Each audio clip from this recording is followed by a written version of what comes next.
before we get into it. I've always liked it, and it's something that people always train for 6 months or 6 minutes. We've got to make sure we time them for the best.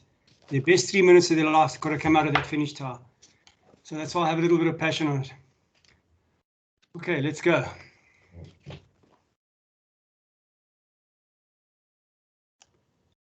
Okay, let's be going back to our standard rules and regulations. We've got an issue here, sorry. Come on, Clive, get with it. Yeah, I've lost the machine. The wife unplugged my monitor. She's the IT chick. You've got too many things. Okay, we minimize your. You shared the. Stop sharing. Correct your teams. So we lost the screen. Okay, stop sharing. Now you can share. Clive, Yeah. whilst you're still sorting it out, do you mind just showing your video a little bit so we can see your face? Some of us are new, so we don't know. Okay, no problem. Thanks. Okay, what's my sharing screen? Yeah. Sharing screen. Now you need to find. You haven't got your two. You've got both of them shown on that screen. No, that's all monitor unplugged.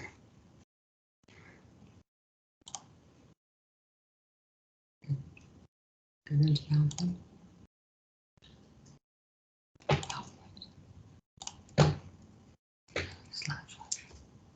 Slideshow. Okay, now go to Teams. You can find it. We just did that. Move it to the screen. Now say share. And You guys have so many screens. You see, I've just got one. this one. Okay, stop. Okay, now let me just get a screen to show what I look like.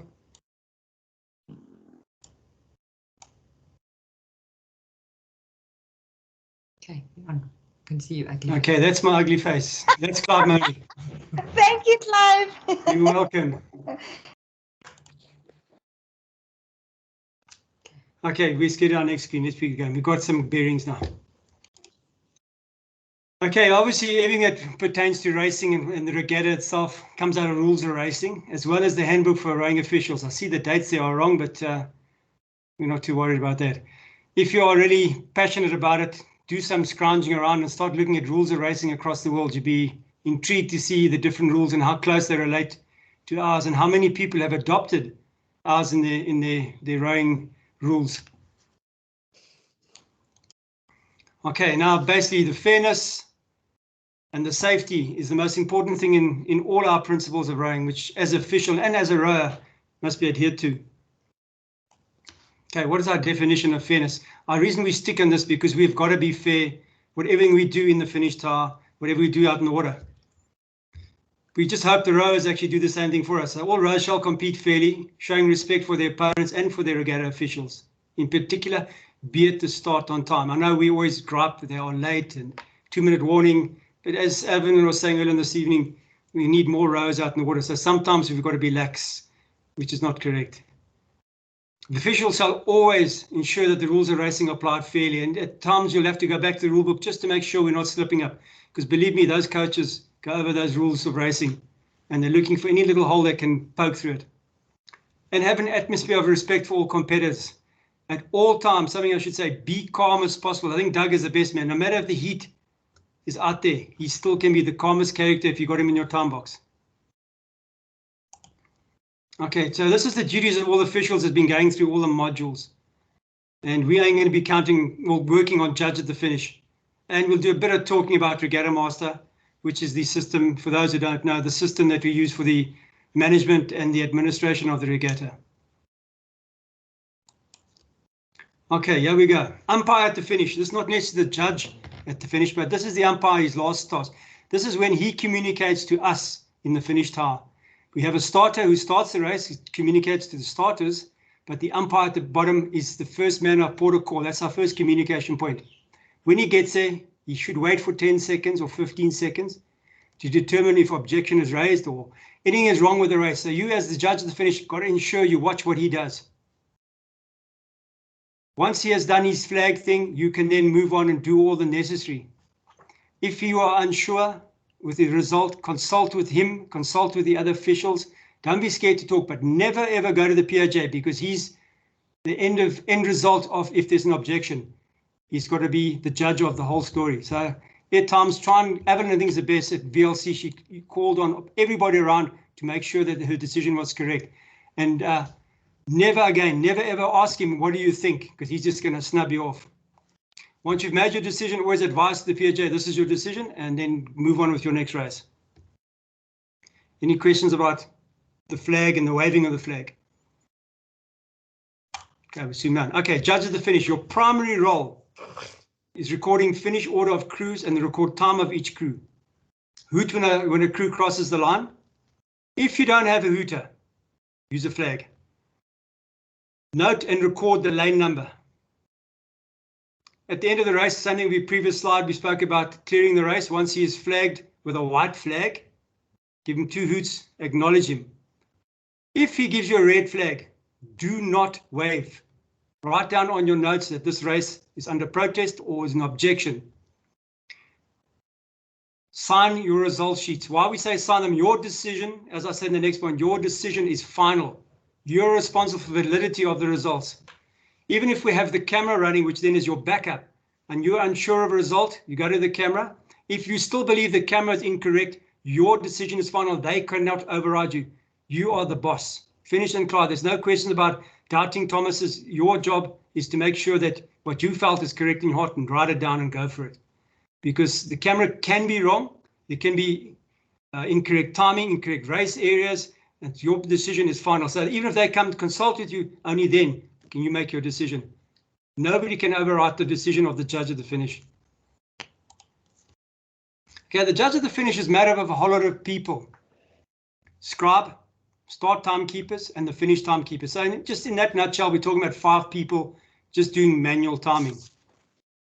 To me, the scribe is the ears of the judge at the finish. She's going to do all the listening and all the writing. Record the start time. Record changes to the race on her hymn sheet. Any penalties that have been brought across, penalties such as scratchings, will get them further scratchings and did not start, did not finish. You need to make sure the bow balls that the judge at the finish has called have been written down clearly, and you understand what you've written down. Be very sure, because that's the end result. She can't remember, or he can't remember what she called. You are the best part about it. You're going to be the ears for that. Okay, start timekeepers. This is a job that to me is just shunned around. They are the most important people to get the timing right. Sit there with binoculars and looking for the red flag. And I found, while I've marked it down, mark the watches with a piece of tape or a postage stamp for every race number. So if you've got a pair of watches, you're doing race 35, make sure you mark them 35. When they're passed on to the next team, they've got race number 35 in the hand. They know what they're timing. We don't have an error of overlapping watches or clearing wrong watches. It's a simple little process, but it'll make life easy. Watch for the red flag. If the red flag can't be seen, climb on the radio and straight away say to the POJ, I can't see the red flag, let's change to a white flag. That's the time you can get the start to be made up with the white flag, just because of the fact you might not be able to see it. Get to know your stopwatches, which is your start button, which is your finish button. Sit with POJ, they will show you through it. Okay, then we move to the timekeepers, the finish timekeepers. They are going to be under instructions of the judge at the finish. He'll probably tell you to stop talking or put your cell phone away, and let's get in front of the line and start timing the races. We're stopping the races on the lap button. Once again, takes a lot of concentration, takes practice, but take your time. Don't be scared. Make sure the lap button is pressed, and don't clear the watch. Just as a word of advice, don't clear or stop the watch. Let the watch rather run when you finish timing. Let the judge at the finish, once she's seen the watches and she's given them to scribe, then let her stop or let him stop the watches. I find it's the easiest way. It avoids unnecessary clearing of watches or watches being incorrectly stopped. Rather let them keep running. Okay, the next part of the judge at the finish is the regatta master admin, Uncle Philip's office. We haven't got it in the exam, and to me it's an important part of South African rowing. We can't run a regatta without regatta master. At the moment, it's always that we call it the dog's breath. It's downstairs. Everybody just passes things on and gets slow and fast and slow and fast. But it's an important part that we have to suck in. It gives us a way of moving results around, communicating to people, and everything is looked upon as it's the officials, but it's just regatta master. It's just one man doing the job. So if at all times, if the scribe can have his sheets clear, timelessly down to regatta master, the regatta will run smoothly. Link system, so the guys are new, the guys who don't know it, it's a timing system that's used across the world. It will be used in 2023. They're bringing out cameras as well for 23. We will be using our system as well at 2023. So it's not something that's inherent just for our country. It's across the world. So if those want to get into it, it's quite a nice way of seeing the regatta and a different eye. Douglas been with it. It's quite easy.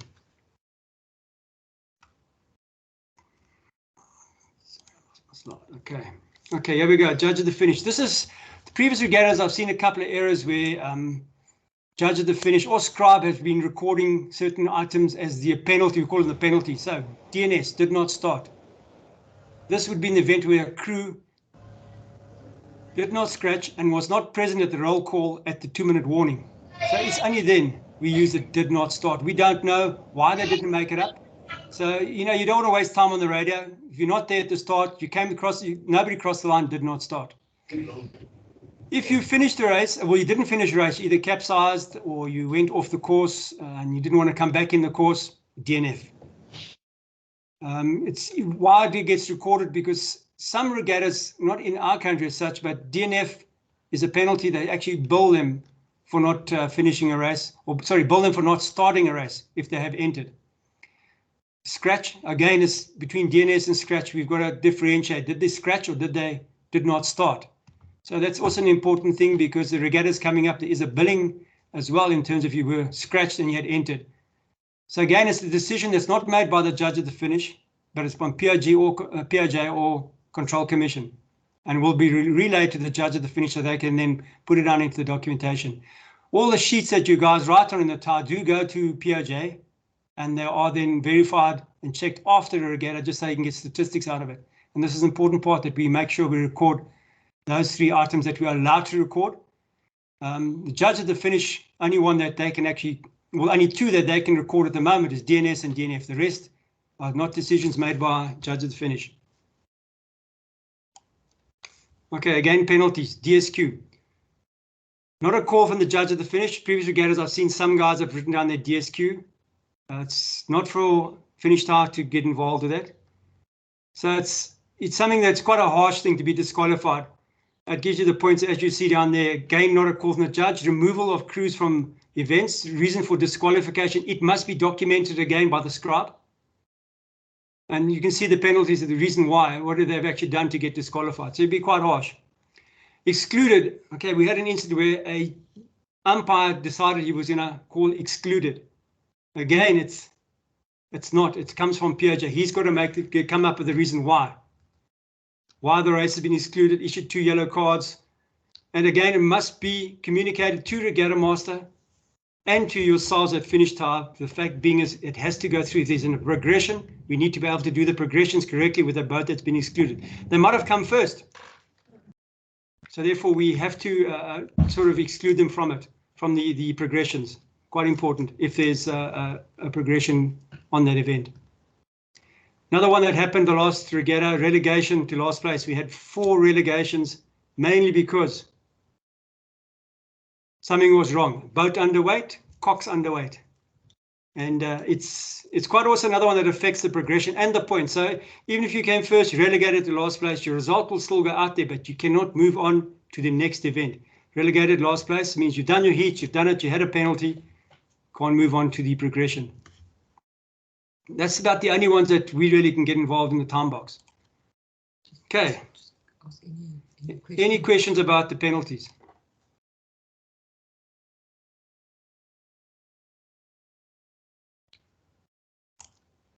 Okay, objection at the end of the race. Once again, judge at the finish will be involved because the fact is you're going to be holding the race results because a flag's been waved at you.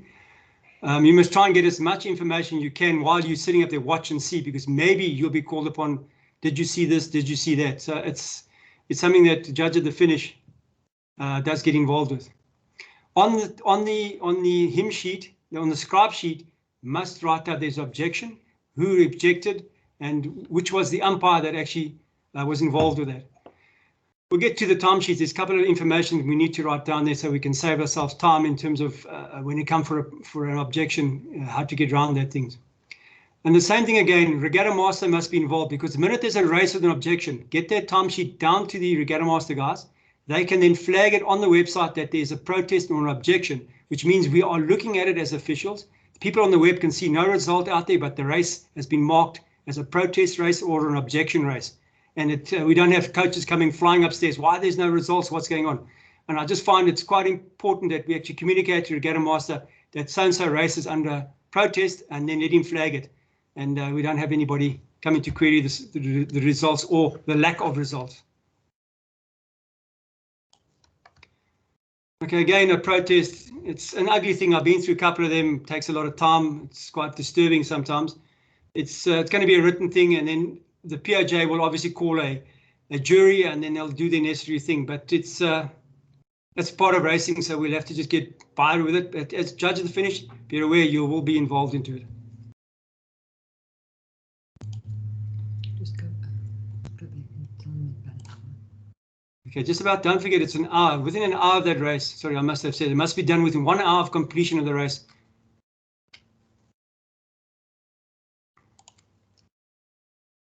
Once again, it's please an appeal. I've yet to have been through an appeal in my 15 years. I've yet ever been through an appeal. I don't know if any else have been through an appeal, but maybe one day it'll come. We're not too sure. Okay, any questions so far before I move on to hymn sheets and time sheets? Just let them know who's in the appeal. Who runs the appeal. Okay, the appeal is normally run, well, the jury is run by nominated people. On the back of the regatta of the umpires hymn sheet, or the regatta notice, sorry, not the umpires hymn sheet will be who's been nominated for a jury. Evelyn's got her hand up. Evelyn, your hands are down. Yeah, are you going to talk about heads races? Well, I will talk about head races as soon as we get through the next one, yeah. Okay, no, that's fine. Okay. Okay, a lot of guys have seen the hymn sheet out there. I've had a lot of questions over time as to why, what's all the numbers, what does it all mean? Okay, so you see I've rung it. That's the event assigned by ROSA, because sometimes we get race number 15 heat, and then it goes blank. So just be aware why the numbers and where the numbers are sitting. So we always try and work with race number at all times. And if you have to call the race number, the event number, and then the necessary discipline under 15 skulls, it just makes it easier for people working on sheets who tick off. We tick off everything as we go through in terms of when we time, we tick off one by one, so we know where we are and why we stand, where we stand on the day in terms of the timing. Okay, the race number, it's across the entire regatta. You'll see 1 to 50. We can never, somebody says, I'll just slot another racing. We can't slot a racing.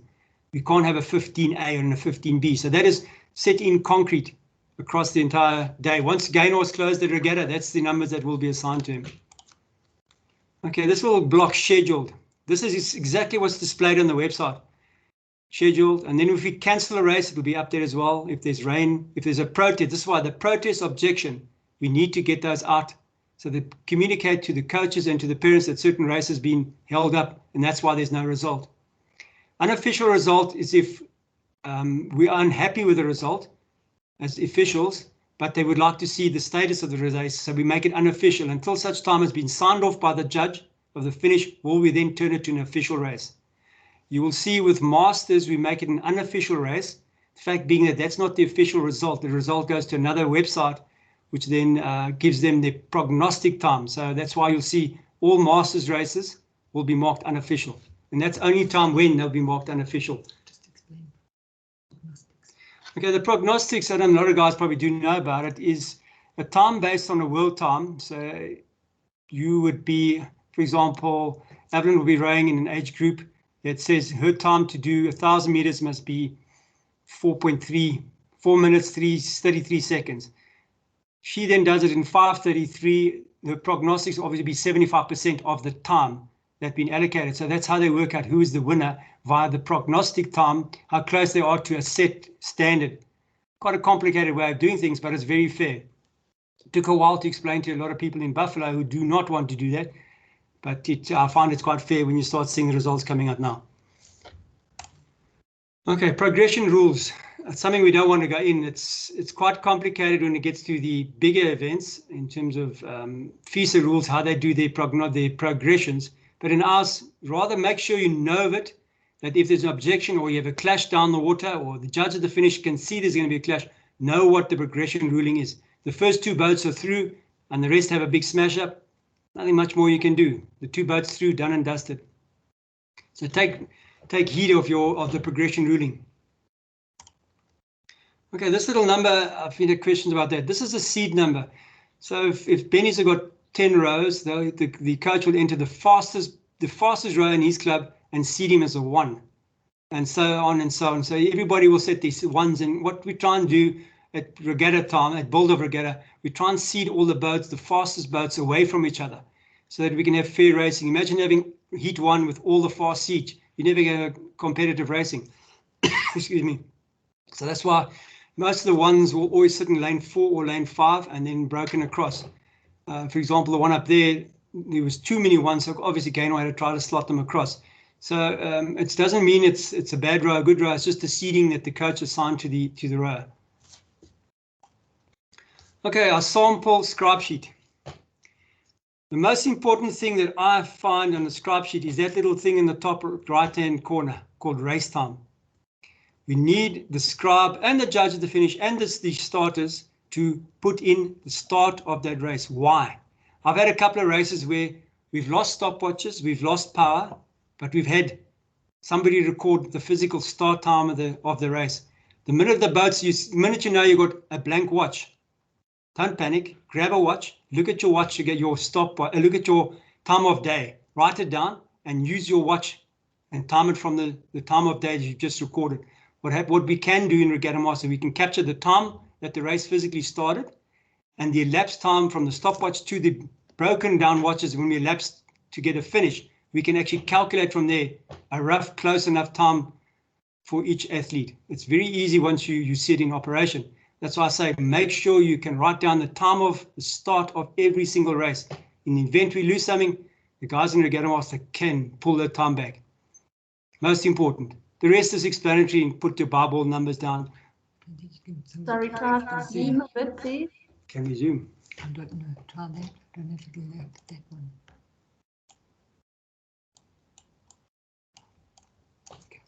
That better. And you can go one way. No, just as you talk about it. Go back. Okay, there's our race time right in the top hand corner. Same thing applies. Try and get the umpire's name down in case there's an objection. And at least we can then record it. So as far as I'm concerned, race time is the most important time. So once again, if you got the race time, you lose all the watches, look at your time of day, write it down and grab a stopwatch and start it then. And then get the elapsed times of all the boats. Send it downstairs. We can take the start time, the elapsed time, and then deduce what are the times of all the boats without having a panic. And what happens in the time box stays in the time box. So if you're 30 seconds out, we'll have to adjust it and work it out. The hand up, Evelyn. Yes, I think that start time, your scribe is under a lot of pressure because if you're taking a finish and there's a start happening at the same time, the scribe needs to listen to the bow numbers coming across the finish is the most important. So the starters. Start time comes the starters, correct. Comes from the starter. So if the scribe isn't busy at the time and they can see the time, they'll write it down. If not, once they finish taking the finish, they will ask the starters what was the start time of race or whatever it was. So important for the starters to remember to write that down. Okay, any further questions about the manual scribe sheet? None, okay. Yeah, sorry, can I just ask, when I've done it before, we take 2 times down, correct? Is that correct? Yeah. So what we do, yeah, correct. Take 2 times on the watches. We try and find the favorite watch. Eventually, after about 3 or 4 races, you'll find which is the favorite person. And we take the times from the favorite watch. If the camera is running, if link system is running at the regatta, we then verify all 3 times against that. And it's then we use that as the norm. If you find you get it happy, somebody's got a good finger, and you actually can work across the times. We find the times are quite accurate. People are quite good once they get into it. After 4 or 5 races, you'll see they are very, very close.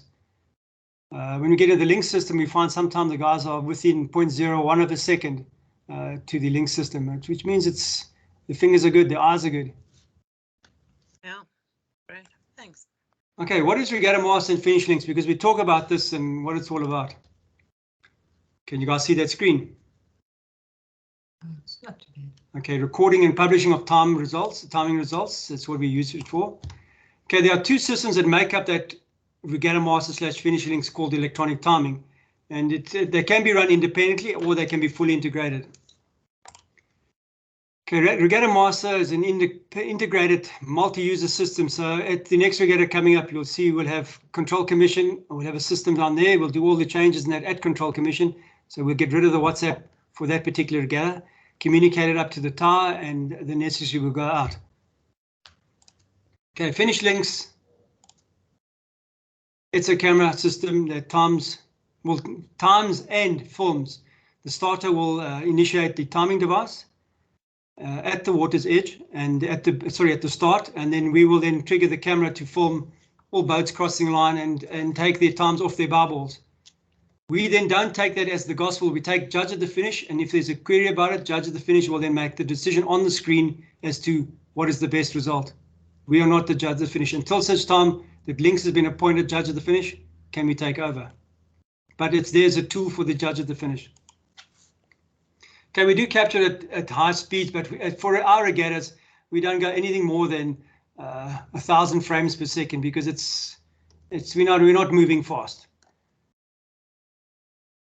Okay, we do it at major regattas, and it'll come along as we get into it. It's used across the world, just as I was discussing before. So this is where it is happening, where it is used, and it's an ongoing development, something that gets developed and changed all the time. Okay, that's what it looks like from the camera on the day. So you'll see there, it gives you the boats, times, and you can see the lines there where the barbell lines are crossing. And from that, it goes into Regatta Master. There's no typing. So that the gap there, you can see the gap there was 0.15 of a second. So I don't think Evelyn had many dead heats, and she had very close ones at the VLC Regatta, and this is where the camera should have been there, but we need a stable platform. Okay, while we're looking at a timing screen, this racing that we're doing now is all abreast racing or straight timing. So we're going to start everybody once off, and then at the finish, we're going to time everybody at individual boats through a lap time. Now, when we get to head racing, this is another animal. We have 50 boats. Each boat will start with a 20-second delay between bar balls. In other words, between starts. They'll be ushered up to the start line. You'll hear attention go. A stopwatch will be started. You at the finish, you don't pay heed. You don't take heed to anything that's happening at the start. Your main concern is the finish. You will sit there with a stopwatch, and you will just push the stopwatch for every boat that crosses the line. So if you get 50 boats, you can have 50 finish times. It's quite a complicated way of doing things. We have to take the start watch, the finish watch, and subtract both times from each other to get an elapsed time of the boats. It's a scribe's nightmare because all you're doing is recording bow walls at the start. You're recording bow walls at the finish. They get then put into a spreadsheet and then get sorted by the fastest time with matching bow walls and matching times. We haven't run it again for a while.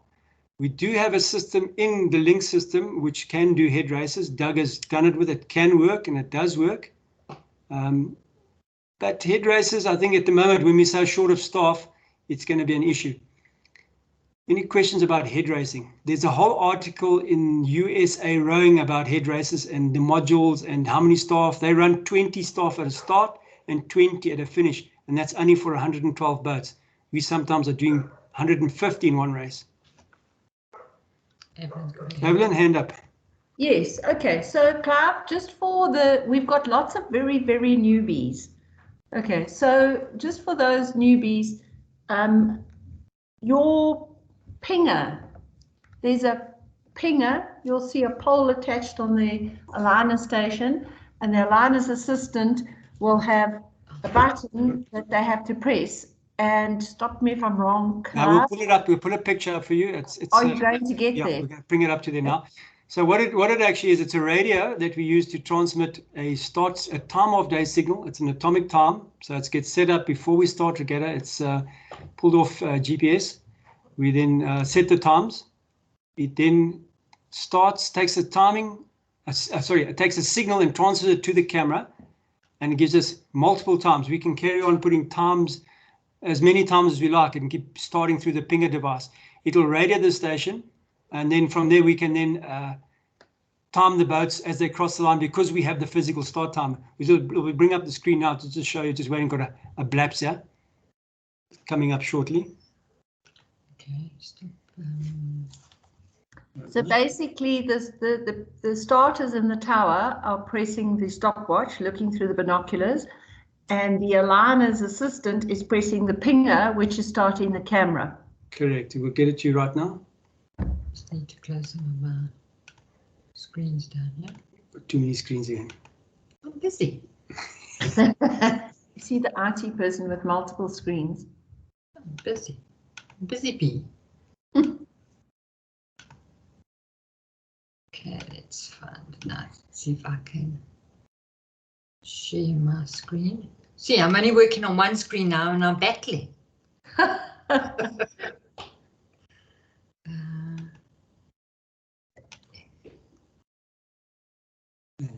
your screen. Okay, it's Clive. Okay, so there you can see in the top, that's the signal start. Yeah. There, that's the start button. That's the trigger that's up at the start. That's a picture of the camera. That's how it all links together. And then that is the camera. You can see there, that's the camera at Roodeplaat. And that was before Philip made his little contraption inside for us to have the camera inside. So we used to run it outside on the tower.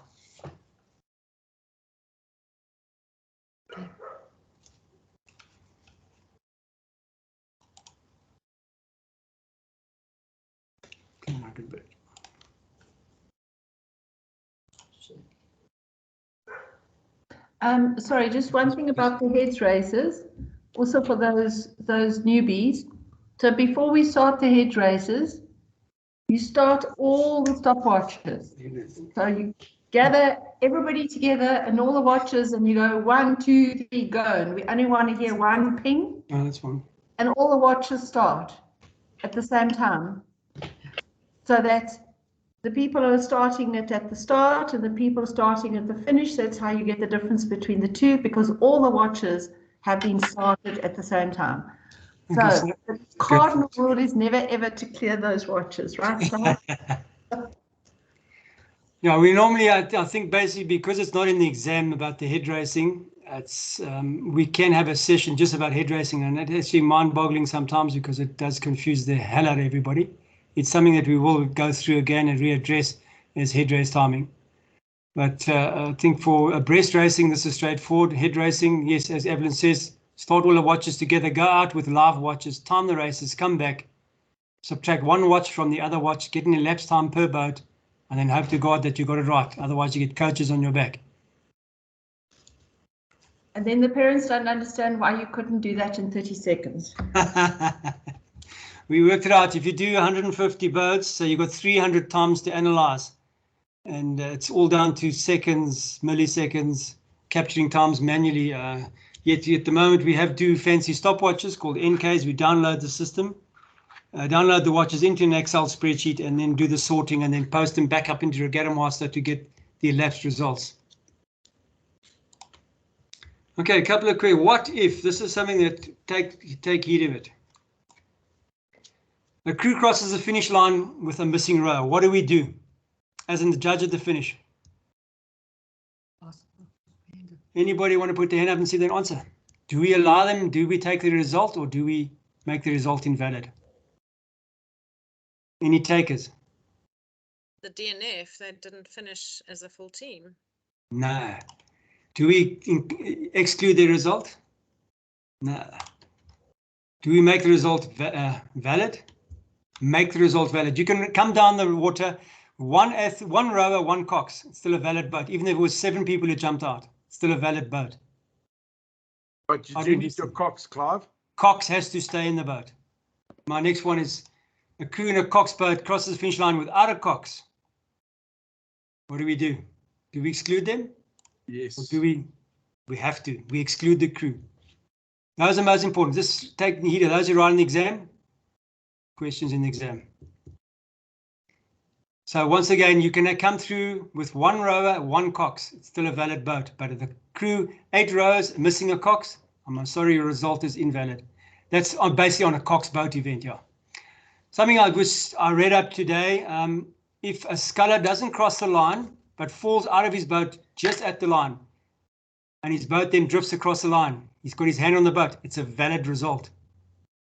Quite interesting. I found it in London rowing rules of racing. So, and we don't have that in ours. So it's something that we need to look at and see what is our opinion of that. You're out the boat, but you're holding on your boat and you just press it over the line. It's valid in London. I don't know if it's valid here. Swim it across. Douglas?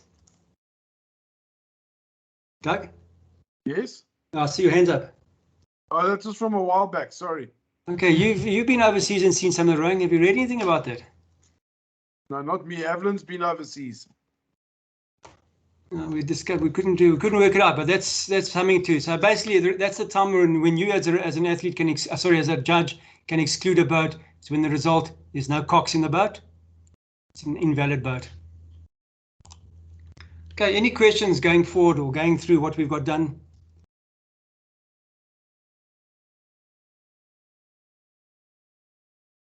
Nothing. Cool. Sure. I think it was. Thank you very much, Clive. Quite a lot of information.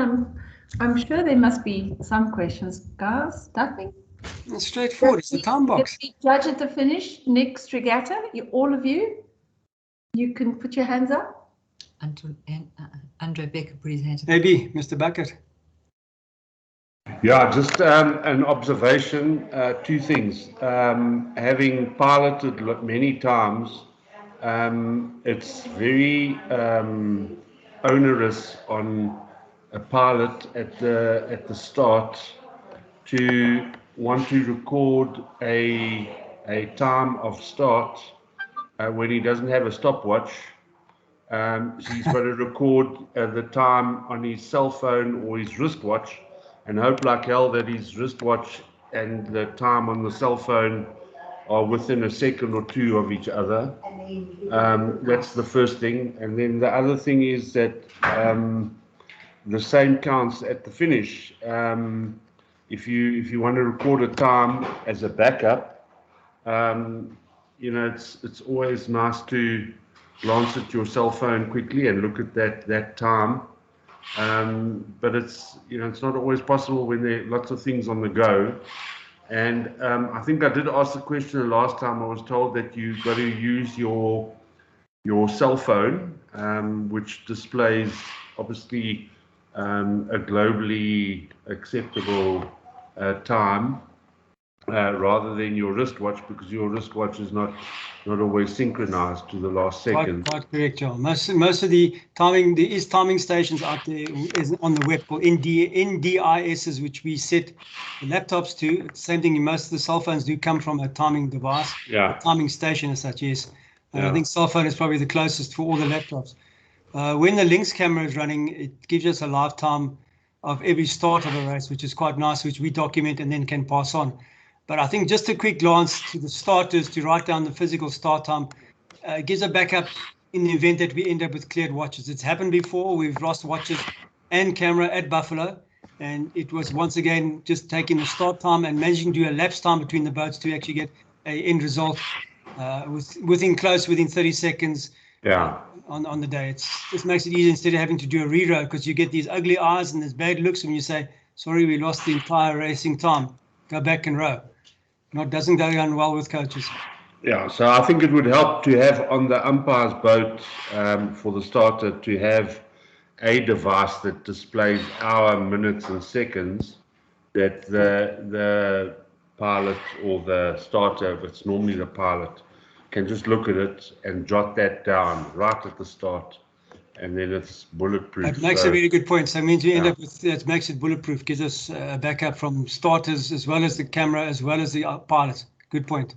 Yeah, and the same for the finish, because I've worked at the finish at one regatta and I found it very interesting and educational, but it's the same problem there. You need to have something that's synchronized that you can do the backup times with, that you're confident on. Good point taken. So we can look into that. Yeah, I think as we get down the lines to 2023, we'll probably end up with a laptop screen or a screen sitting up in the tower that actually will display live times as we're going along, which will be our ideal situation. Some point taken. Douglas? Yeah, Clive, two things. Obviously, either the pilot or the aligner's assistant should be taking a backup time on a stopwatch. Yeah, I think that's standard practice, which came out. I think that should be done. I think we're running out of watches. We need to buy more watches. But yes, I'd like everybody to have multiple watches. But obviously, the other thing to take note of is putting in a well-calculated time works if there's only a single race in that event. If it's a heat, yes, and the progression is on time, then one can't do that. Correct. That's something good point taken. So judge at the finish. If you've lost time, you lost camera, you've got no backups around, immediately radio to the umpire, stop the race. Let's get it going. Within the first 5-6 seconds, if you lost everything, rather do that than let the race roll right through. Evelyn, hand? Yeah, I think the aligner's assistant is the most important because they're the ones who've got the most amount of time to actually be accurate and to press the stopwatch. The pilot, if you're in the catamaran, it's not as hard, but you're holding a radio in the one hand to get the attention go. You've got to get the boat going with the other hand. I don't know which hand you use the stopwatch with. Thank you. I use a foot. It's telling you to go this way, and then there's a clash, and you're trying to watch boats. So, and I agree with you because I grabbed all the watches at SA schools because Selwyn really wants the pilots to take a backup time. Everybody takes a watch, then you don't have enough watches in the tower. You really have a problem because you can have to delay race starts of races because you don't have enough watches because you haven't had time to record. Because some races have come too close together. It's a valid point. That is quite difficult, especially in the catamaran. I think as Andre said, the minute you press that pedal down to go, that boat's all over the place. You can't grab the steering wheel, press the radio, and do the stopwatch and work on the throttle pedal. It is quite difficult, very much so. Definitely, if you are in a coach boat at Wema or at Homestead or wherever we use coach boats as umpire boats, there is no way that pilot can take a backup time. It's just not going to happen. Okay, then in terms of backup times, we should have mentioned it. What we need to do, the minute you lose a time, and there is a backup time for the newbies, get a countdown. So what you say to the pilot out there who's got the time, or to the starter, please give me a countdown to 30 seconds or 1 minute, and let them count it down 59, go, and then you start your watch. Make sure you tell the scribe that this watch has got 1 minute to it or 2 minutes to it, so that when they write the times down, just write the time down and say plus 1 minute.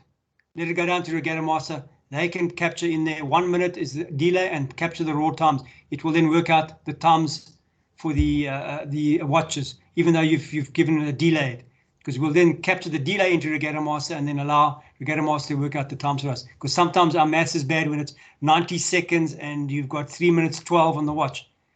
We go a bit blank, especially when you've got more races coming on top of you. So don't be scared to write it down, put the time down as 3 minutes 24 plus 2 minutes on a watch. Let Regatta Master, they've got time to sort it out, let them sort it out for you. Andrew? Guys, yeah, so I know a lot of us put a lot of our personal funds into it, but I got a entry-level stopwatch. I think it was at Sportsman's Warehouse, maybe 250, 300 bucks, which I use for the start of races when umpiring. Doesn't have lap times, doesn't have anything like that, but it's a good backup. It is exactly what you did count on. I think you bailed us out at Schools Champs 2 years, a year ago, 2 years ago. You called in a watch on your cheapie. I think that was the best thing you did. Okay, Evelyn. Evelyn? Yes, I like your little sticker notice on the stopwatches for the starters that they write down the race number. And I think we all have to thank Alison for some of the things in the tower. Yes. Yeah. But one thing that really does work is also if you get a wideish masking tape, and then you write the race number twice, and then you just split it down the middle and you stick that little piece of masking tape on, because it's first of all not expensive, and it sticks quite well, and the posters sometimes Pulls off, quite correct, yeah. And that masking tape really does work quite well. And it's very important, because if the starter if they're putting races down 3 or 4 minutes apart, and your judge at the finish and the scribe have got 2 lots of watches waiting, and you're now going to read the race, and you don't know which watches or which times, that little number on that watch is just so important. Okay, I think that's where it bails you out. There was a hand up. Where it bails you out is when we get, sometimes we'll get an umpire who's overzealous. You will start a race 1 minute apart. You'll end up with 16 boats coming at you. It's quite a daunting task. There you've got to be very cool, take your time, and just make sure you don't. Race number 34 was rowed into race number 35, and just take times and let your scribe and judge at the finish, trying to separate the boats. As long as we have got 16 times between the watches, we can eventually iron out and get results out of it. It might take a while, but we can get results. We don't want to end up rowing everybody again because there's a row through. If the Lynx camera is there, it can bail you out. It's a backup system that we can time multiple events in one filming of a race and be able to split the boats. But once again, as I say, be calm up in the time box. It is a daunting task when you get multiple races coming at you. Andre?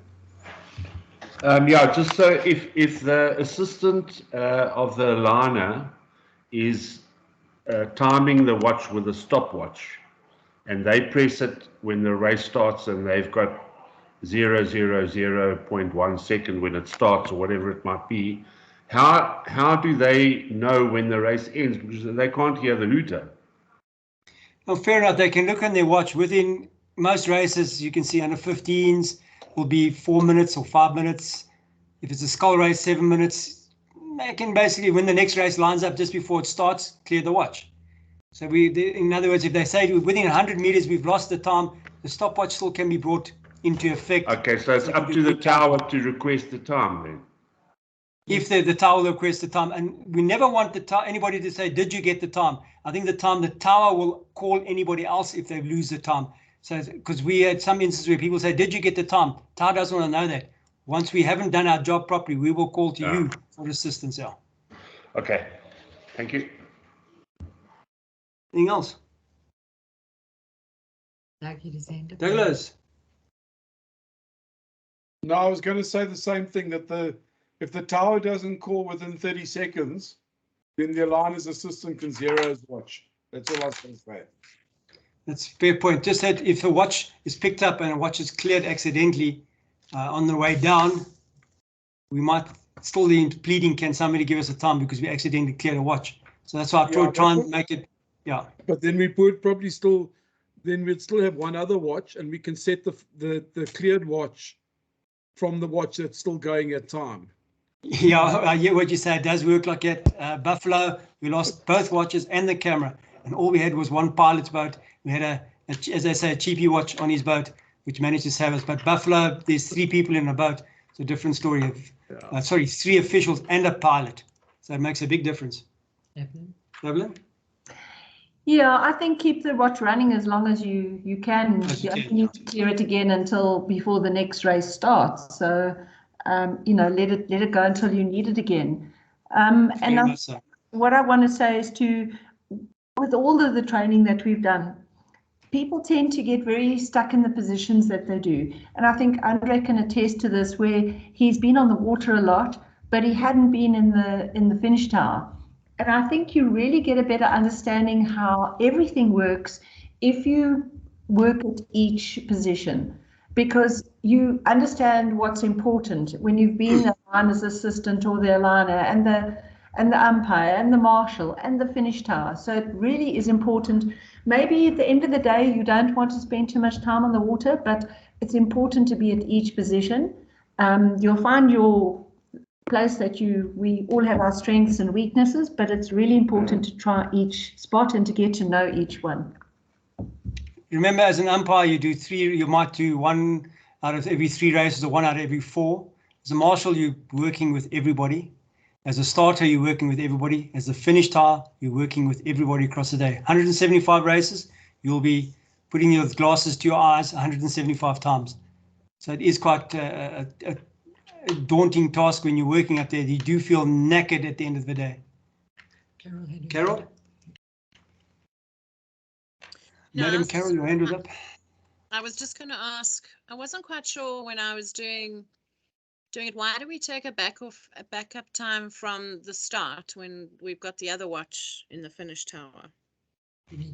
We always need 2 sets of times and a backup, just in the event a battery goes flat in the stopwatch, a watch is dropped, it then resets itself. We don't have any time then, so that's why we have a backup and try and keep as many live times for a race at all times. On some of the big regattas, we end up with 4 sets of times. The starter with 2 watches, the Lynx camera with its time, as well as a pilot or the aligner station will have a time for us, so that we can actually make sure we keep ourselves live at all times. And also, if the starters do not see the flag and the pilot didn't hold the radio open and they suddenly see the boats rowing, they haven't started the watches. That's generally when you need the time from the aligner's assistant. Yeah, that makes sense, because I must say, the few times I've done it, it's a struggle to hear it coming through on the radio. You have to watch for that flag so carefully. Now, the flag is the most accurate thing. We've seen between a radio and a flag, you get about a 0.4 second delay. You can take a watch and start on the flag or start a watch on the radio 2 different times. You can actually pick it up once you start to get into it and start to write times and capture times. But, it's, as we say, what happens in the time box stays in the time box. So it is a very noisy place. You've got usually an announcer announcing the race.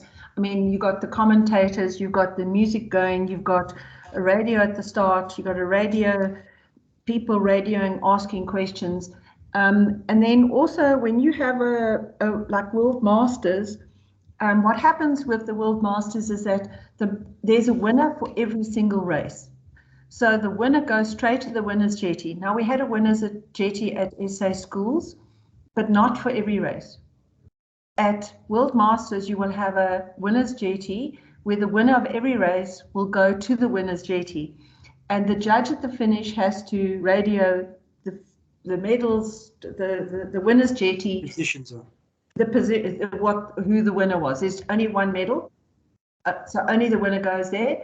So and then you also are having to, like at SA Champs, where you've got boat weighing, you're also having to radio through the result to the boat weighing people so that they know which boats they're going to be weighing if they've decided to weigh first, second and third, for instance. So it's a hang of a lot going on in that finish tower. So as you said, Clive, you've got to be really calm, keep your wits about you. Sounds like we need to learn the lessons from Doug. But so there's a lot of things going on up there. Andre? Mr. Beckett? Andre, your hands up.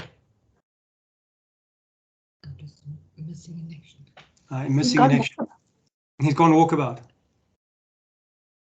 Okay, any questions, guys? I think the time box is relatively simple if you take it step by step, break it down the roles of every person who makes up judge at the finish. It's not just one person, it's an entire team of 7 people. And I think without that team, one person can't do their job.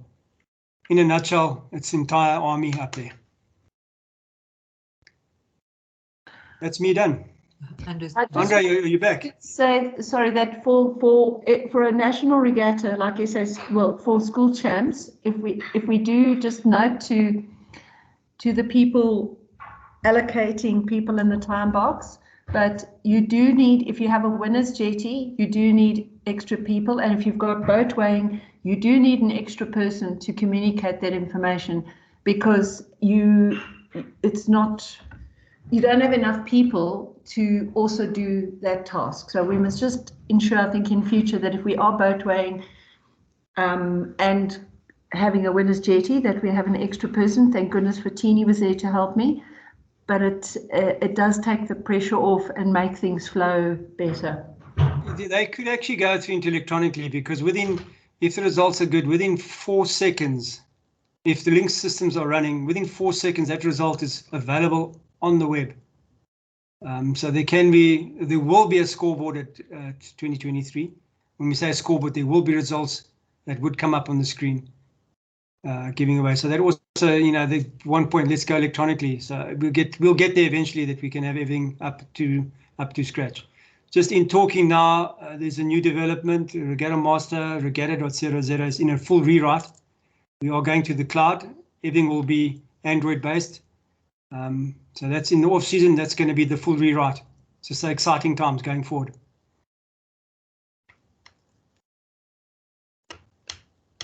Okay, that's it. Sorry, just one more thing that I think you didn't mention is that Regatta Master also links to the live stream. So yeah, that's basically it's just something that they pull from us. So all live streaming, all the Regatta Master database information is live streamed across the platform to live streaming, as well as to the physical web, which everybody uses Regatta results.